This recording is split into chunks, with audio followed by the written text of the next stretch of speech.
Hey there guys, Dr. Dual Sport here. Hey, we're on the Kawasaki H2 750, a 1972 model. We haven't had her out all year. Time to give her a little run. Finally had a minute. If any of you know where I can find any parts for the old gal, what I need is on the fuel shutoff. There's a little neoprene disc there, and I've turned it over, reversed it, but it still seeps a little bit. And then with this bike, the way it tips with the 3 carburetors, it's hard to get all the needle and seats to shut off completely when it's tipped like that. So I bought these little valves. They're actually for like a Briggs & Stratton lawnmower or something. I put a valve on each carburetor, so when I park it, I can turn them off, and that's worked quite well. So anyway, we're really chasing daylight today, so let's get her moving.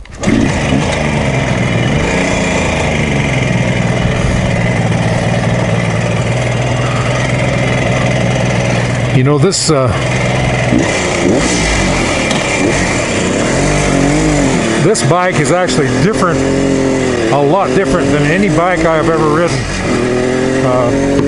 I've had it since day one. 1972 model. I actually got it I bought it brand new. I was able to get it in a crate, assemble it myself. I was riding this thing way back when probably before most of you were around, back when I was going to college in the early 70s. And at the time, it was the fastest sport bike out. It would outrun every Sportster or every Honda 750, 4-cylinder. Every one of them I ever tried out, I could outrun that. But I actually have a friend that has a I guess there was CB 750, but I have a friend, Brent, that has one in a hardtail chopper, and that thing will actually outrun this. Of course, this is never had the engine touched, so 2 strokes. I think you got to redo those pistons every now and then, but anyway, this is unlike anything I've ever ridden. You could say that it's a real bum tickler. when it hits that power band, the whole seat vibrates, and it has quite a bit of vibration in the handlebars too. In its day, man, it was smooth. You could really corner with it, layer down the corners, but times have changed. Technology has really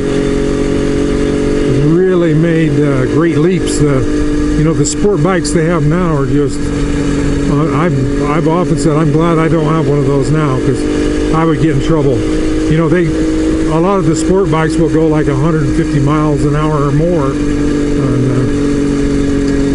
But in its day, this was quite a unique bike. It actually has a fairly smooth torque curve, in the lower RPM ranges. As long as you're above about 3,000 RPMs, it'll pull fairly good. Looks like the old cows are getting ready to move around a little bit. They've only got another month on the mountain here, and then they head home. Anyway, I'm glad I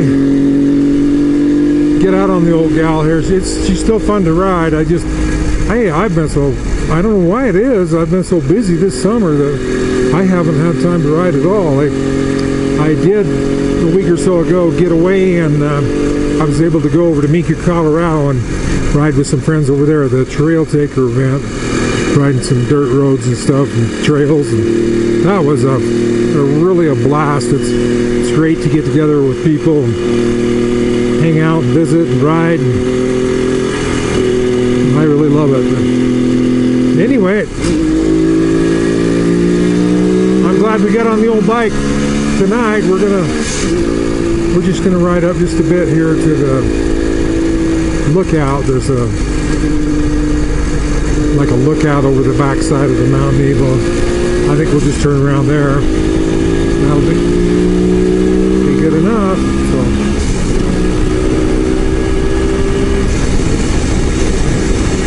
Yeah, I hope you all are doing well. I hope your lives are good. As far as my YouTube hobby and my YouTube channel, man, I've just been way too busy to even get on there. You know, I planned this fall when things catch up a bit, and I've got some ideas. You know, some videos I'd like to make, some things I'd like to show you folks. So. Until then, I thought I'd better go for a little ride here and cue you in on what it looks like up here on the beautiful mountain. I wish it was an hour earlier, have a little more sunlight, but oh well. You'll get the gist of it, as long as you can hear me over the sound of the engine.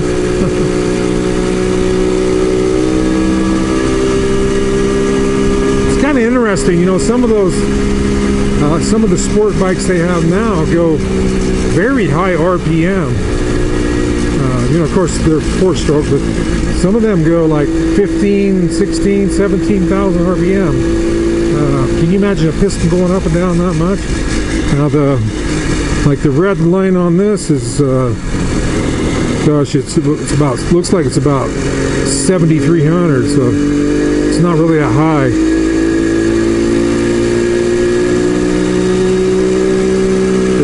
You know, 2-strokes are very interesting. They're, you know, you can either love them or hate them, but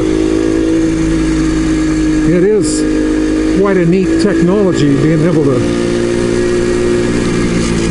have that piston fire every time it comes up, you know. Take less weight, you know, for horsepower. I guess if they could have just figured out the emissions, it would have been, they'd still be making them, I don't know.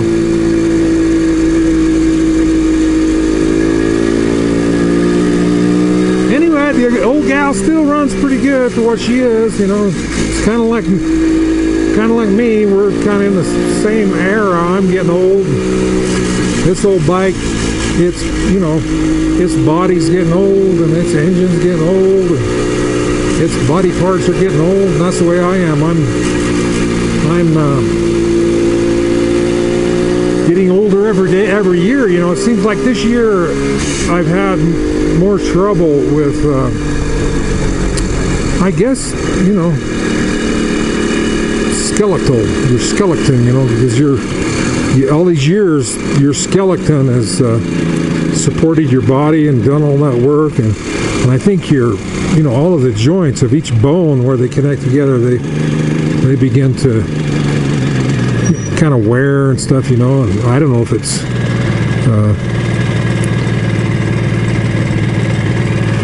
just tearing down of tissues or if it's arthritis or whatever, but I'll get first of all, this hand here goes completely numb. Like riding up here, it's numb except for right here, and this wrist kind of almost comes out of joint. And then, by the way, I don't mean this to be wow time, but I have all this pain in my back all the time. But the only thing that seems to help is to keep moving. And like I have a foam roller about that big around, and in the mornings I'll roll my back on that. And then if I get up and get going, you know, take ibuprofen when I have to, I'm good to go. But anyway, I want to, I'm just going to turn this way so you can see that beautiful mountain, and you can see that the sun has set over the peaks. You know, if I had time this summer, I'd really like to hike to that peak. I haven't been up there for probably 40 years. I'd love to go up there, but it'd just be a matter of getting everything, all my ducks in a row and doing it. I've got one more crop of hay to do. I'm starting on third crop hay. Matter of fact, I got to get up like 5 in the morning and rake, get going on that and get that done and get it behind us. So anyway, as I leave you, I'd just like to ask you all to say a prayer for all those who are in the path of Hurricane Harvey down in the Dallas, Corpus Christi, and the whole big area on the coast there.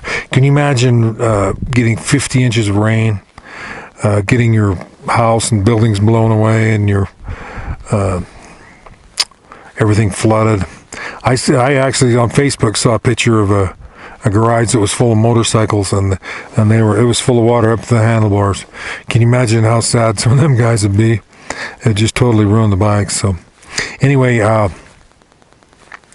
that's it, folks. I enjoyed the ride. Thanks for riding along with me tonight. And remember about that little prayer. And please like, subscribe, comment if you wish. And we'll try and get back a little more often and show you what we're doing here. Dr. Dual Sports signing out.